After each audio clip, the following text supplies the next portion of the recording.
Voici le JT d'aujourd'hui de Tolo Télévision.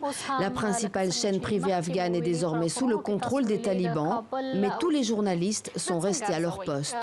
En plateau, la présentatrice habituelle reçoit le porte-parole des talibans. Ensuite, elle fait un duplex avec une reporter dans les rues de Kaboul. Il y a des femmes dans la rue, il y a des femmes dans le bazar, mais elles doivent se couvrir. Si elles respectent la tenue islamique, elles peuvent retourner travailler. De toute façon, il faut continuer à travailler, quelle que soit la situation, la vie continue. Un discours apaisant qui contraste avec les craintes de ce couple qui espère être évacué en France.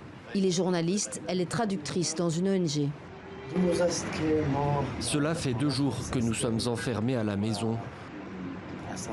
On ne peut pas sortir de chez nous. Kaboul est comme une ville fantôme. Il y a peu de femmes dans les rues et celles qui sortent doivent porter la burqa. C'est un problème très sérieux pour les femmes. Elles ne sortent que si elles ont un problème urgent.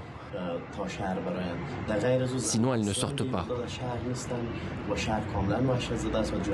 Les talibans ont déjà débarqué chez des gens.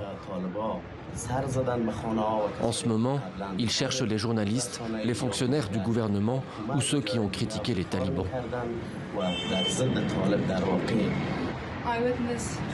J'ai pu constater qu'aujourd'hui, il n'y a personne dans la ville. Personne ne sort, certainement pas les femmes. Certaines de nos proches sont sorties pour faire des photos, pour leur demande de visa pour l'étranger, mais elles ont peur. Elles craignent même d'aller au magasin d'à côté. Ils ont dit qu'il fallait qu'on porte la burqa pour sortir. Pour le moment, les consignes vestimentaires des talibans restent floues. Cette journaliste et écrivaine refuse la burqa. C'est impensable pour moi de porter la burqa. Je suis sortie, je me suis habillée comme d'habitude, avec un voile et un masque pour le Covid.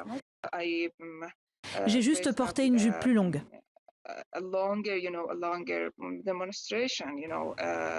En ville, il y avait cette manifestation en face du palais présidentiel. Des femmes et des jeunes filles disaient « Nous existons, nous avons le droit d'être libres ».